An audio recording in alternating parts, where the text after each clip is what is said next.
The video you've all been waiting for. We got a Golf R versus my Evo 10. And today we're gonna do a comparison video and check which one actually sucks.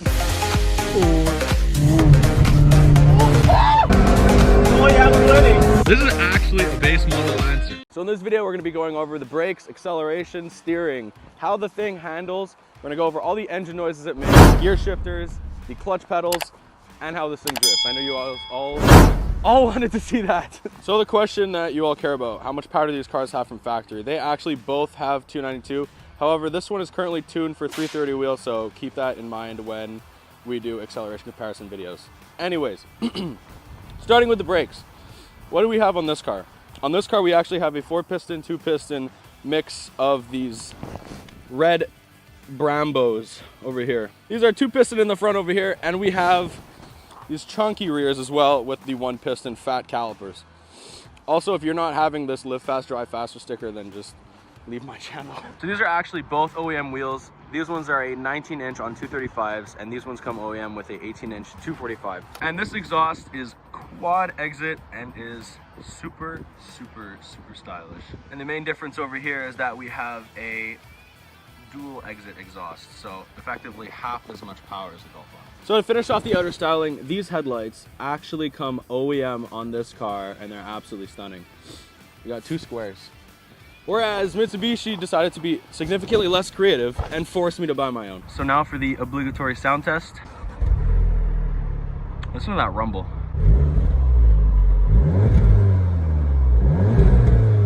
That sounds really good. Now we're gonna rev up the Slowmobile.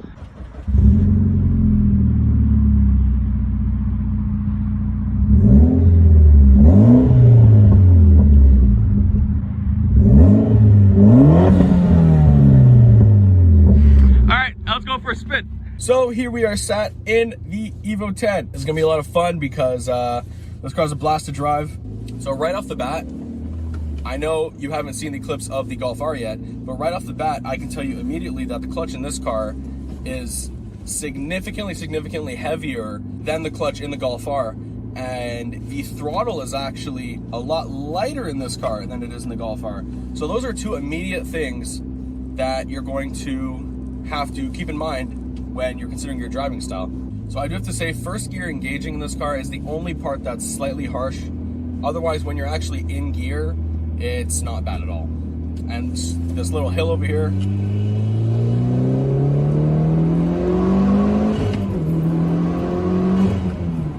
this car is definitely a little quicker, but like I mentioned before, that's strictly only because it's got these supporting mods and it's been tuned for 330 wheel horsepower, which is just shy of 400 horsepower if we're comparing apples to apples. This car did have 250 horsepower to the wheels from factory, from the Mitsubishi lot, which is actually quite similar to the Golf R, except there's slight discrepancies in terms of, is the Golf R on a front-wheel drive dyno or is it on an all-wheel drive dyno because of the Haldex? So these are the kind of things that we have to consider. But for turns, this car is just, it's what it's built for. And now I have a slow Tesla in front of me. It's not slow, but he's driving slow.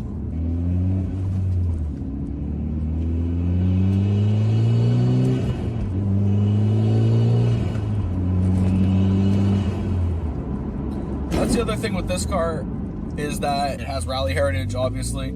The gears are so close together, and that's one of the things I have to say is rather different compared to the Golf R. Even though the Golf R is a 6-speed, these gears are so close together, and it's just, if you like shifting, it's great. If you don't like shifting, don't buy this car, because you're gonna be doing a lot of that. Additionally though, one of the big differences between this car and the Golf R in terms of refinement levels is that this car, since it does have a slightly bigger turbo and differences in the tune, this car does have significant boost lag compared to its competitors, which once again is depending on your driving style. I personally don't mind it. I feel like it's a fun experience. It just pushes you back even more.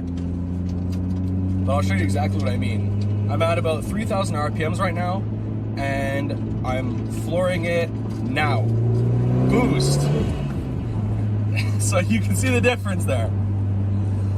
It's that's a white squirrel. What the heck? So in terms of steering differences in the steering feel, you'll notice in the Golf R I say that I prefer it to my steering system. And at low speeds, the Golf R steering is actually a decent amount heavier than this car. However, when we're on the track, and I haven't driven the Golf R on the track, this steering is my favorite. I feel like all around on the track and in aggressive canyon driving, I would definitely choose this car. But for the day-to-day and with the slight spirited driving, I would say the Golf R is probably your better option. So once again, it all depends on your driving habits and your personality, because this car is going to be for those people who don't need a super refined car with all the aids and all the different variances of the technology levels. But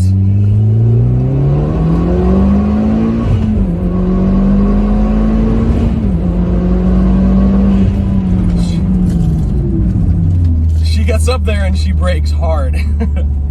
These 4 pots in the front and the 2 pots in the back are definitely your option if you want to stop fast and hard.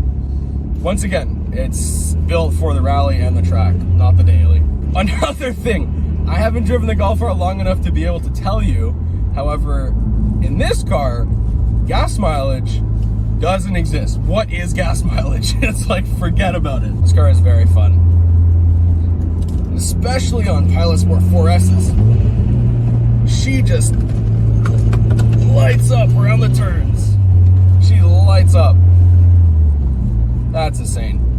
It's amazing how much a good tire will just change your car. It's amazing. That's another thing I wanted to mention. The all-wheel drive in the Golf R is a holodeck system, which means it's primarily front-wheel drive, and it has clutches in the center differential area, which effectively can send as much power as you need to the rear, up to 50%. It does that by also applying some kind of brake vectoring to the front and the rear wheels to send the power where you need it.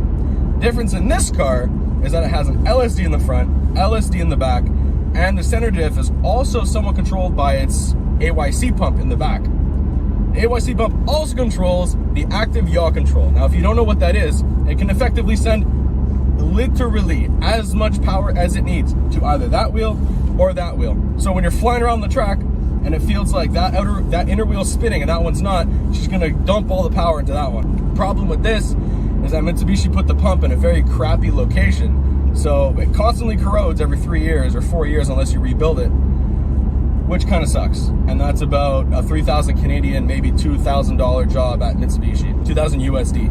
But in terms of the all-wheel drive system, this definitely indisputably has the all-wheel drive system that you want. And especially for the snow, we're gonna have some fun in this car. In terms of the interior, once again, as you'll notice in the Golf R, the Golf R has the interior that you want. This car has a very bare bones interior, which doesn't bother me per se, but in terms of steering wheel, the steering wheel's nice, but in terms of your infotainment system, I had to change that right away because the Mitsubishi infotainment system was garbage. It doesn't have an infotainment system unless you buy the options that do have them, and even then they're relatively, I have to say, the steering is nice, the shifter is nice, the transmission feels actually extremely good in this car. The one thing I do have to say though, which is another big difference from the Volkswagen to the Mitsubishi, is that this car, when I downshift, like I feel extremely connected to this car. I feel the transmission, I feel everything.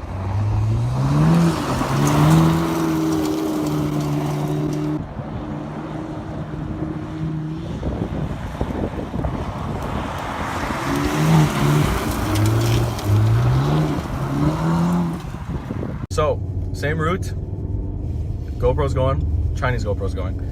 I gotta show a clip of this interior. Like, look at this interior. This interior is actually stunning. It's beautiful. That shift knob is amazing. Anyways, we're in sports mode, everything's on. We have the sport suspension, sport steering, sport exhaust. What else is there? Intake noises. Yeah. Listen to these intake noises. That's so sick. In terms of steering feel, this steering is insanely tight. With the, wow, it loads up. It is very nice. Very minimal steering input to move. it's actually sick. Well, yours is hydraulic, and I think this is electric assisted. Yeah, so we do have different modes over here. We have comfort, which is rather loose, then we have normal, and my favorite, race mode. So over here, the suspension does become a lot more stiff. The steering's tight. Clutch in this car, we took off this clutch spring, which makes the pedal return slower. And this car, this clutch feels exactly how it should now. I literally don't know what Volkswagen was thinking of putting that spring in. They're like, okay, our users are stupid. Let me just put the spring in ease and make it even worse to drive a manual car. But apparently it makes customers feel better about themselves. Yeah. Otherwise, no, this gear shifter is actually very good. It's not super long. It's goes into gears nicely. The transmission doesn't have any hesitation. We got the 4th or 5th to be determined generation Haldex, which is actually extremely good compared to the other Haldexes that I've been in, where it sends all the power to the front and then slaps the clutch and it's all in the back. This one is actually unnoticeable in terms of any kind of delay, and it feels like a permanent all-wheel drive system. The throttle is very good. It's affected by the sport, normal, or comfort mode, huh? Yeah, so pretty much depending on comfort mode, the throttle input and the steering input and the suspension are both at its softest setting. So the steering wheel is loose, the suspension is at its softest for dampening, and then the throttle is pretty much like a potato. Normal mode, it's pretty much like your daily driver. The steering is pretty tight compared to a normal car. The throttle is pretty much there, but not super responsive. And the suspension is like perfect for Quebec roads. Yeah, no, honestly, the selection that we have with comfort, normal, and sport just really sets it home in terms of your driving style. And actually, in terms of a stock versus stock setup, I would 100% choose the setup over the stock suspension in my car. Obviously, it's just, you can't compare to this. It's super stiff, very flat. Sway bars are on point. Everything is just extremely tight. It's a very tight car. There's one thing that I hate though about this car is that it has a gear indicator, and it just tells you to go in the stupidest of gears when you're cruising. Like, you'll be going 40 and it'll tell you to go in 6th gear, and you're like just chilling around 1,000 RPM, and it's just like, that's a no-no.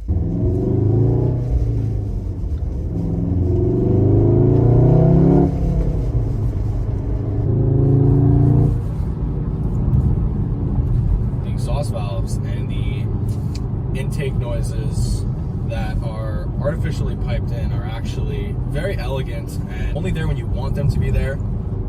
They're actually, I think, a great add-on to this car. It's just, actually flies around turns, man.